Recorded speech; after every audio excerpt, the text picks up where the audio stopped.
നമസ്കാരം. ഇന്ന് നമ്മൾ സംസാരിക്കാൻ പോകുന്നത് പ്ലാസ്റ്റിക് സർജറി വഴി എന്തൊക്കെ സൗന്ദര്യവർദ്ധക ശസ്ത്രക്രിയകൾ ചെയ്യാൻ സാധിക്കും എന്നുള്ളതിനെ പറ്റിയിട്ടാണ്. പ്ലാസ്റ്റിക് സർജറി വഴി നമുക്ക് തലമുടി മുതൽ കാലിൻ്റെ നഖം വരെയുള്ള ഭാഗങ്ങളിൽ സൗന്ദര്യവർദ്ധക ശസ്ത്രക്രിയകളും പ്രൊസീജിയറുകളും ചെയ്യാൻ സാധിക്കും. ആദ്യമായി തന്നെ പലരെ അലട്ടുന്ന ഒരു പ്രശ്നമാണ് കഷണ്ടി. അപ്പോൾ കഷണ്ടി ചികിത്സിക്കാനായി പ്ലാസ്റ്റിക് സർജറി വഴി നമുക്ക് ഹെയർ ട്രാൻസ്പ്ലാന്റേഷൻ ചെയ്യാൻ സാധിക്കും. അത് രോഗിയുടെ തന്നെ സ്വന്തം മുടി പുറകുവശത്ത് നിന്നും, മുടിയുള്ളൊരു ഭാഗത്ത് നിന്നും മുടി ഇഴകൾ എടുത്തിട്ട് മുടിയില്ലാത്ത ഭാഗത്തേക്ക് പുനർവിന്യസിക്കുകയാണ് ഹെയർ ട്രാൻസ്പ്ലാന്റേഷൻ വഴി ചെയ്യുന്നത്. അതുപോലെ തന്നെ പ്രായമാകുമ്പോൾ നമുക്ക് നെറ്റിയിൽ ചുളിവുകൾ വരാൻ സാധ്യതയുണ്ട്. അപ്പോൾ അതിൻ്റെ ചികിത്സയ്ക്കായിട്ട് ബോട്ടോക്സ്, ഫില്ലേഴ്സ് തുടങ്ങിയ പ്രൊസീജിയറുകൾ ചെയ്യാറുണ്ട്.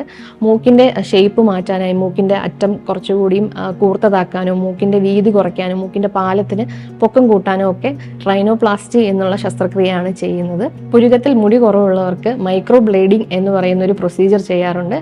ഇത് പെർമനൻറ്റ് മേക്കപ്പ് എന്ന് പറയുന്ന ഒരു ഗ്രൂപ്പ് ഓഫ് പ്രൊസീജിയേഴ്സിൽ വരുന്നതാണ്. അതുപോലെ തന്നെ പ്രായമാകുമ്പോൾ ചിലർക്ക് കൺപോളകൾ തൂങ്ങാനും കണ്ണിൻ്റെ താഴത്തെ പോളയുടെ ചുറ്റും കൊഴുപ്പടിഞ്ഞ് ഒരു പഫി ലുക്ക് വരാനും സാധ്യതയുണ്ട്. അങ്ങനെയുള്ളവർക്ക് ബ്ലിഫറോപ്ലാസ്റ്റി എന്നുള്ള ശസ്ത്രക്രിയയാണ് ചെയ്യുന്നത്. പിന്നെ ചിലർക്ക് മുഖത്തെ ഒരു സൈഡിനെ കമ്പയർ ചെയ്യുമ്പോൾ മറ്റേ സൈഡിൽ ഒരു തുടിപ്പ് കുറവും കവിളുകൾ കുഴിഞ്ഞിരിക്കുന്നതുമായിട്ട് കാണാറുണ്ട്. അങ്ങനെയുള്ളവർക്ക് ഫാറ്റ് ഗ്രാഫ്റ്റിംഗ്, വേറൊരു ശരീരത്തിൻ്റെ കൊഴുപ്പുള്ളൊരു ഭാഗത്തു നിന്ന്, തുടയിൽ നിന്നോ അടിവയറ്റിൽ നിന്നോ കൊഴുപ്പിനെ റിമൂവ് ചെയ്തിട്ട് അതിനെ ഫിൽട്ടർ ചെയ്ത് ക്ലീൻ ചെയ്തിട്ട് നമ്മുടെ കവിളിലേക്ക് കുത്തിവയ്ക്കുന്ന പ്രൊസീജിയർ ചെയ്യാറുണ്ട്. അതുപോലെ തന്നെ ചുണ്ടിന് വലിപ്പം കുറവായിട്ടുള്ളവർക്ക് വലിപ്പം കൂട്ടാനായി ഫില്ലേഴ്സിൻ്റെ ഇഞ്ചക്ഷൻ ചെയ്യാറുണ്ട്.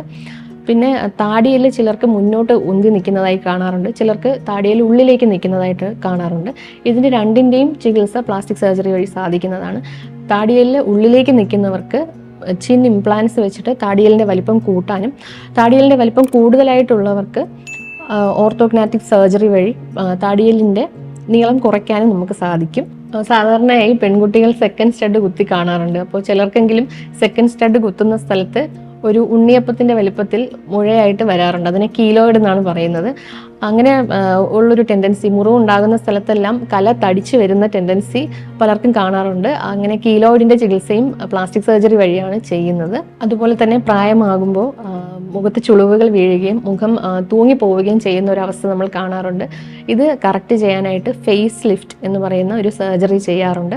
ഫേസ് ലിഫ്റ്റ് ചെയ്യുമ്പോൾ നമ്മുടെ മുടിയുടെ ഹെയർ ലൈനിൻ്റെ ഉള്ളിലാണ് കട്ട് ചെയ്യുന്നത്. എന്നിട്ട് നമ്മുടെ ശരീരത്തിൽ തൂങ്ങിയിരിക്കുന്ന ഭാഗം, എക്സസ് ആയിട്ടുള്ള തൂങ്ങിക്കിടക്കുന്ന ഭാഗത്തിനെ കട്ട് ചെയ്ത് മാറ്റി തിരിച്ച് തുന്നി വയ്ക്കുകയാണ് ചെയ്യുന്നത്. അങ്ങനെ ചെയ്യുന്നത് വഴി ചിലപ്പോൾ താൽക്കാലികമായി നമ്മുടെ മുഖത്തെ എക്സ്പ്രഷൻസ് വരുന്നത് ഒന്ന് കുറഞ്ഞേക്കാം, പക്ഷേ കാലക്രമേണ അത് റീഗെയിൻ ചെയ്യാൻ പറ്റുന്നതാണ്.